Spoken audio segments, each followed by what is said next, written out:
Perkenalkan, nama saya Elementan Kwando, NIM-nya 102-19039 dari jurusan Fisika 19 ITB, Fakultas Matematika dan Ilmu Pengetahuan Alam.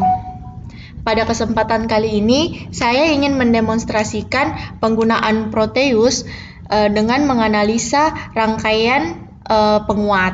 Nah, sebelum itu kita sediakan dulu komponen-komponennya di PIC device, yaitu yang pertama ada 2N22. Oke. Yang paling penting resistor. Terus sebentar kita akan membutuhkan kapasitor. Apa bedanya kap dengan kapasitor? Nanti akan ada perbedaan dalam satuannya. Sorry, saya salah tulis kapasitor. Sudah itu, kita membutuhkan sumbernya, baterai,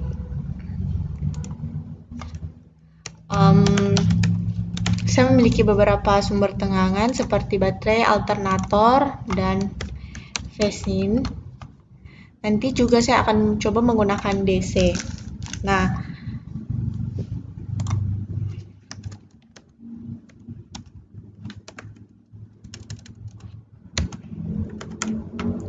ohmmeter. Nah, kita langsung saja pada ini yang pertama.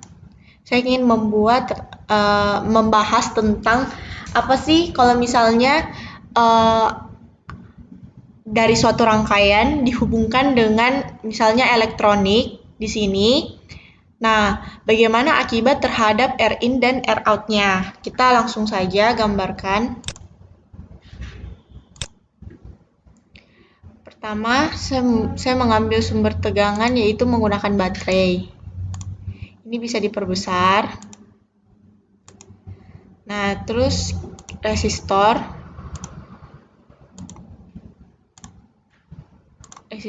lagi satu di sini. Kita hubungkan antar satu resistor dengan resistor yang satu.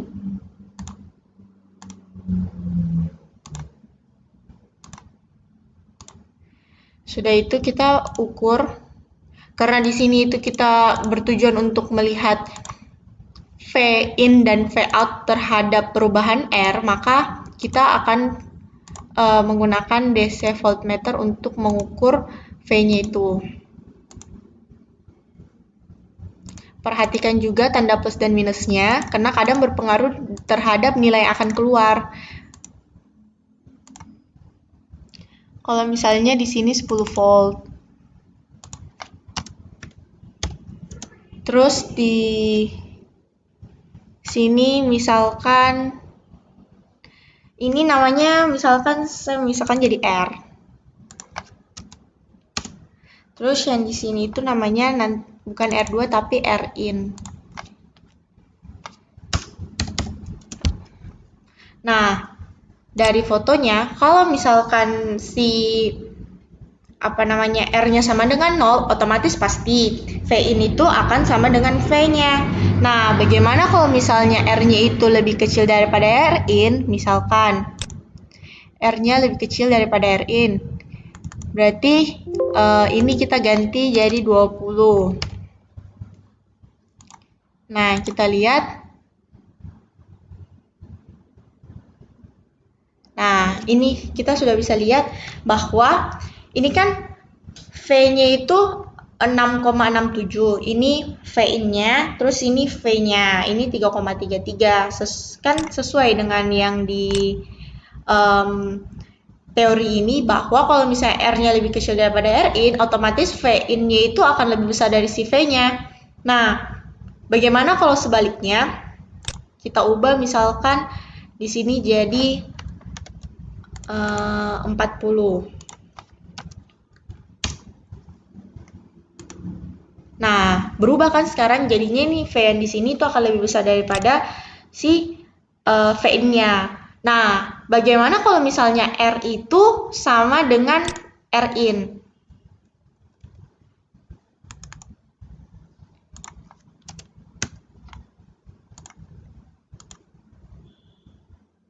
Nah,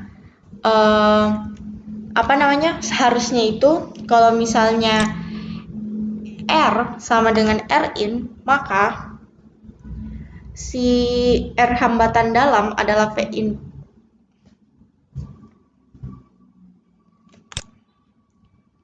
Tunggu.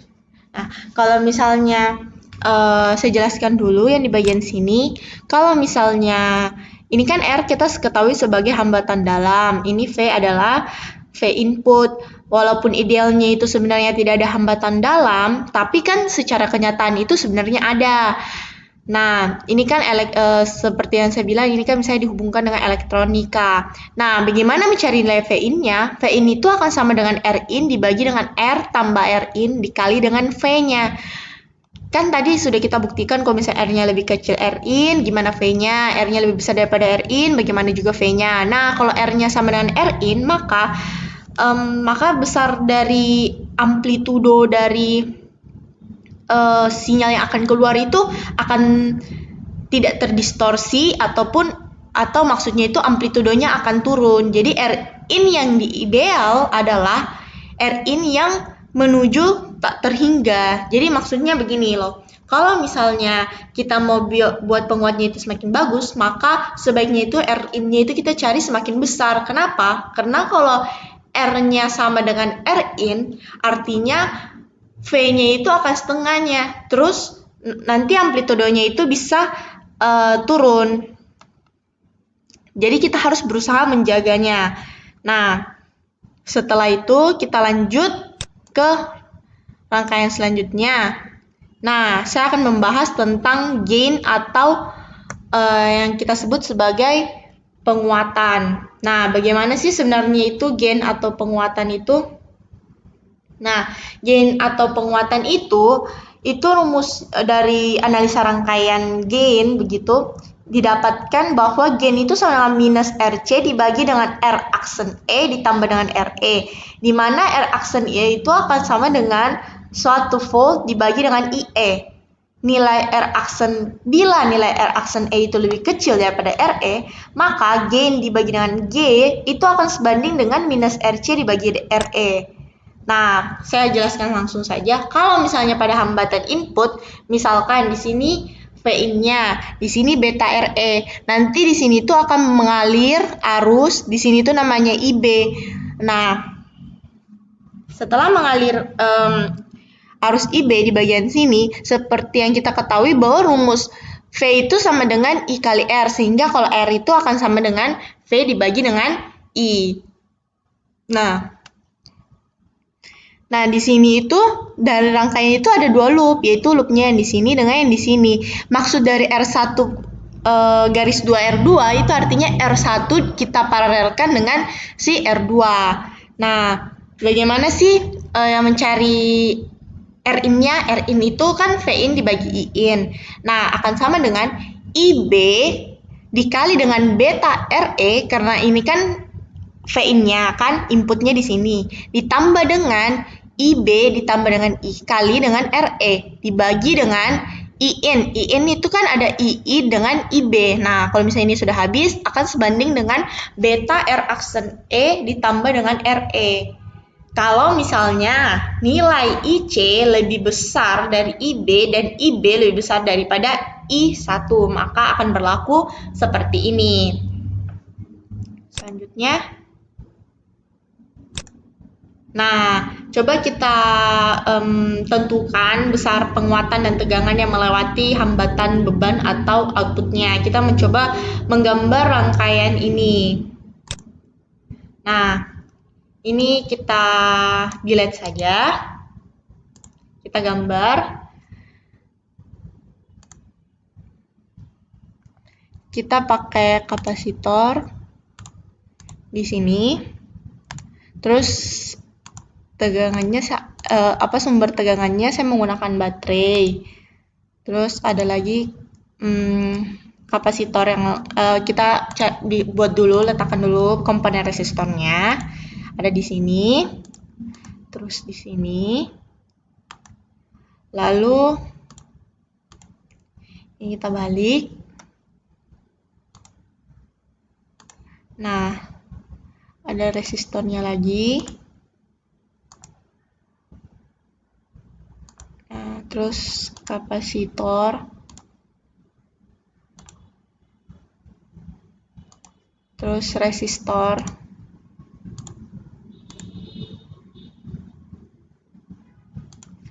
Terus kapasitor lagi.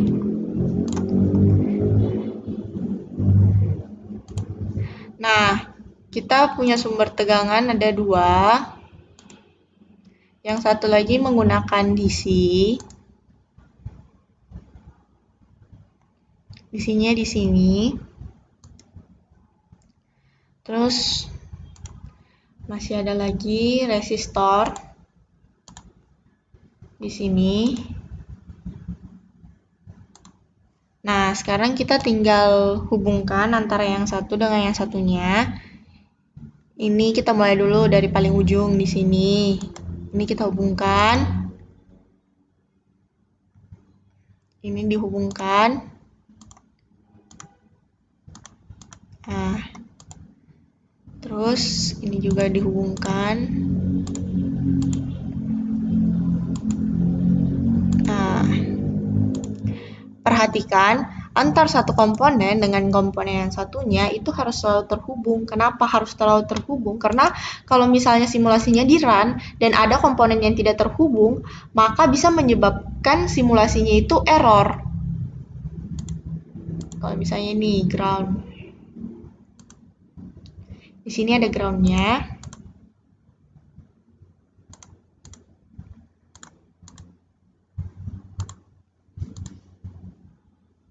Maksud dari ground ini maksudnya itu nanti kalau misalnya arusnya keluar dari sini, dia bisa ke sini atau enggak ke sini supaya nanti alirannya itu mengalir gitu loh arusnya. Nah, ini groundnya kita sambungkan dulu semua. Sudah itu kita hubungkan dari antara satu dengan yang satunya.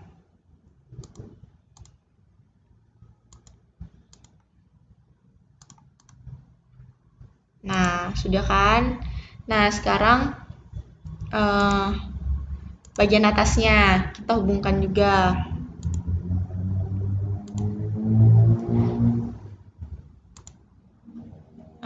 Sebentar. Nah, ini di sini. Terus kita ubah nilainya. Ini 10K, di sini 3,6. 3,6. Di sini koma itu saya tulis sebagai titik ya. Terus di sini jadi 10 mikrofarad. Di sini 10, terus di sini 10 juga. Ini nilainya saya misalkan saja ya. Tapi kalau misalnya nilai resistornya sesuai dengan soal. Ini, terus ini 2,2.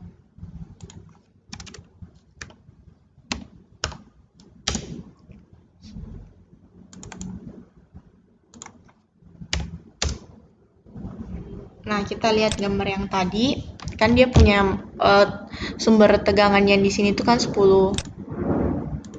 Misalkan di sini jadinya 10. Terus kita ukur menggunakan DC voltmeter. Ini kita balik dulu.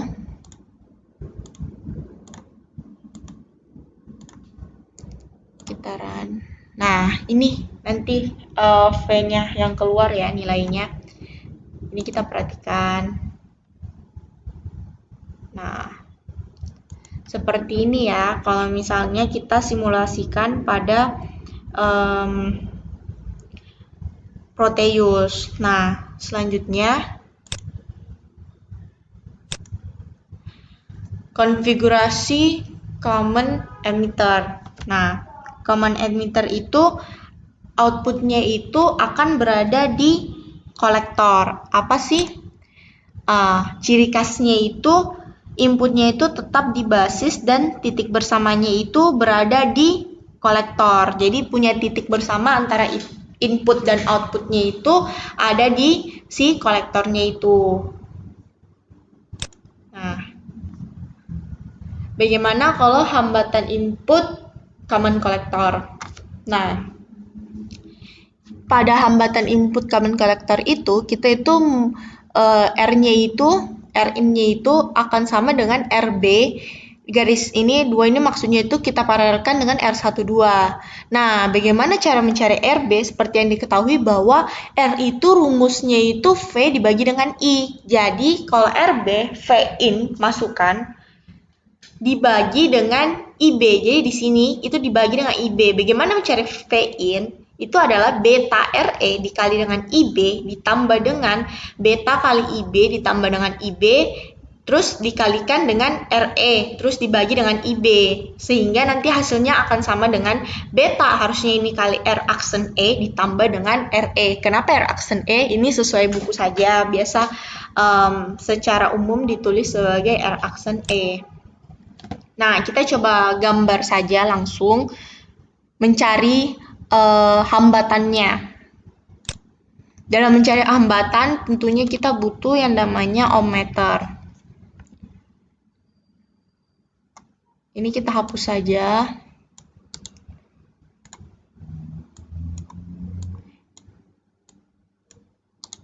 Nah, sudah.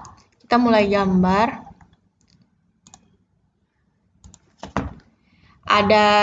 Kita butuh resistor yang diparalelkan. Nah, terus di sini juga ada. Nah, saya mencari sumbernya itu menggunakan C source.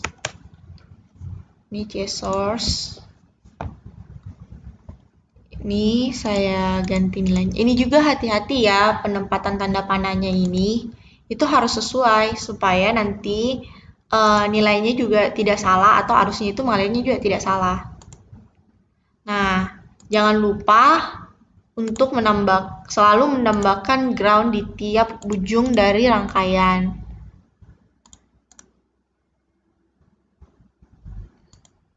Nah, sudah itu ohmmeternya.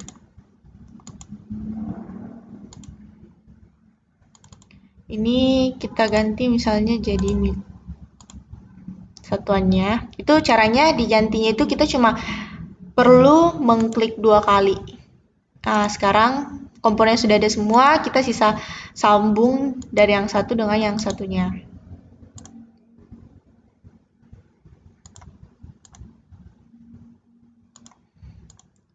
Selalu ingat komponennya itu harus tersambung ya.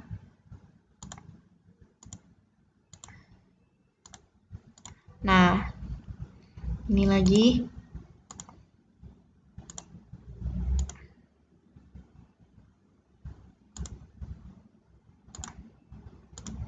Nah, sudah itu kita sambungkan ke ohmmeternya. Ini juga ohmmeternya itu kaki-kakinya itu semuanya itu harus tersambung dari yang satu dengan yang satunya.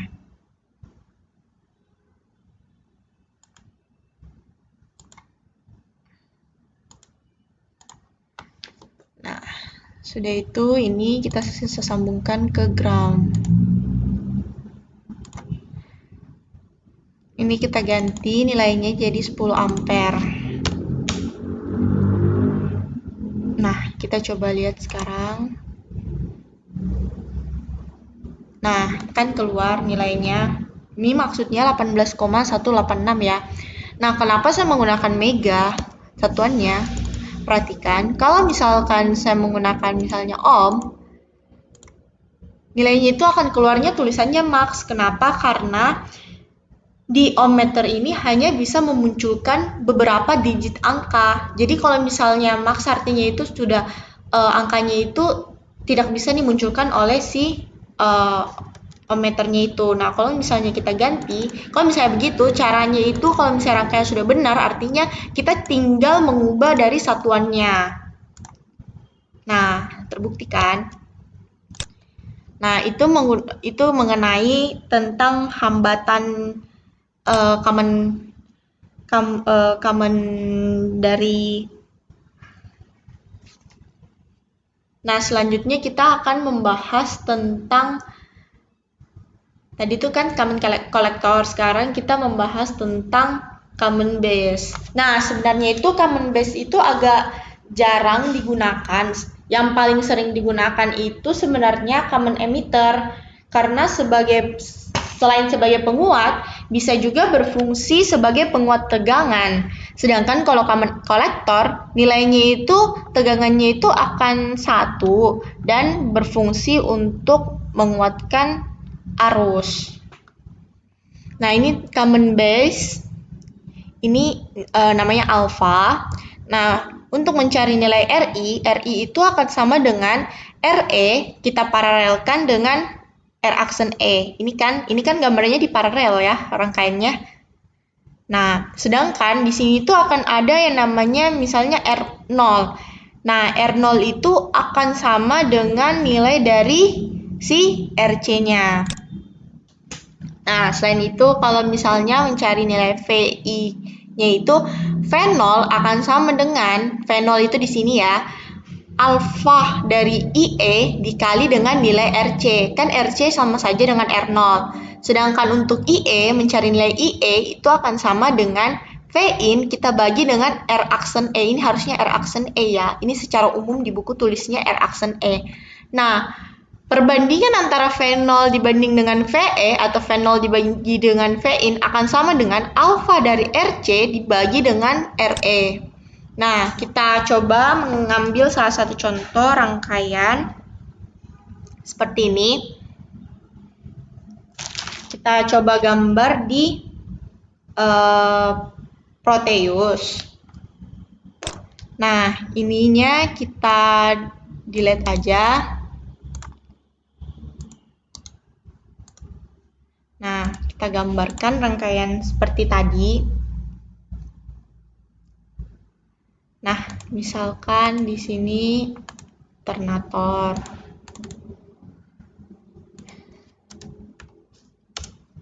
Terus R-nya, resistornya di sini. Terus di sini juga itu ada namanya kapasitor. Kalau misalnya kapasitor, nanti nilainya itu akan 1 mikro. Sedangkan kalau misalnya kita menggunakan yang kap saja, yang ini, itu nanti nilainya itu satuannya nanofarad. Bedanya sih sebenarnya cuma di situ ya. Nah, di sini ada resistor. Terus di sini juga ada resistor. Di sini juga ada resistor. Sama di sini. Nah, sekarang kita tinggal masuk. Nah, ini tuh di sini. Terus ada kapasitor di sini. Nah, kita sekarang tinggal menghubungkan. Jangan lupa ingat selalu menambahkan ground ya. Karena kadang kalau misalnya kita tidak tambahkan ground, biasanya nilainya akan berbeda atau misalnya nilainya itu tidak bisa terbaca. Nah, terus di bagian sumbernya di sini ada DC. Nah, sekarang karena sudah ada, kita hubungkan.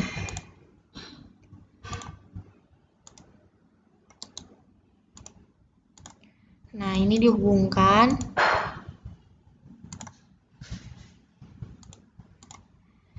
Nah, ini juga harus pastikan ya, ingat selalu komponennya harus selalu terhubung antar satu dengan yang satunya. Nah, nih. Oh, maaf ini salah pencet. Karena kalau misalnya kita ingin menghubungkan antara satu komponen komponen lain, jangan menghubungkan dari si wire-nya, tapi dari komponen yang satu dengan komponen yang satunya. Karena nanti dikiranya itu program itu akan berpikir kita ingin menambahkan komponen suatu komponen gitu loh.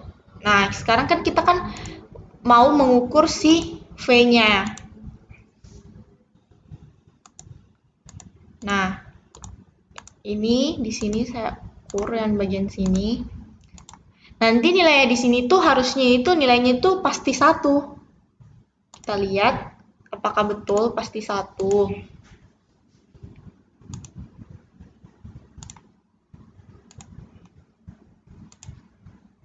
Nah, sudah semuanya. Ini nilainya 15. Terus 4 sini 4,7. Sekali lagi titik koma dalam yang koma di sini itu saya tuliskan sebagai titik.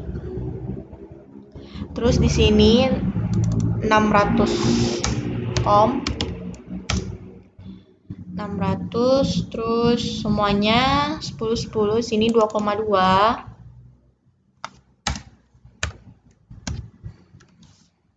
2K. Terus yang di sini 6,8.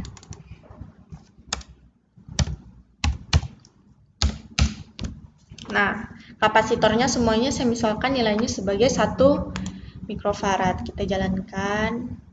Nah, ini nilai dari V-nya yang di sini. Sedangkan kalau di sini kita perhatikan nilainya itu sekitar 0 terus ya. Itu maksudnya berarti mendekati 1 lah nilainya. Ini memang nilainya yang di bagian sini tuh harus mendekati 1. Nah, ini mengenai rangkaian penguat yang dapat saya jelaskan pada hari ini. Semoga video yang saya buat ini bermanfaat bagi orang-orang yang menontonnya. Nah, akhir kata, saya ingin meminta maaf kalau misalnya ada kesalahan yang saya buat atau misalnya ada suara-suara selain suara saya. Demikian video yang dapat saya buat. Terima kasih dan selalu jaga kesehatan untuk kita semua.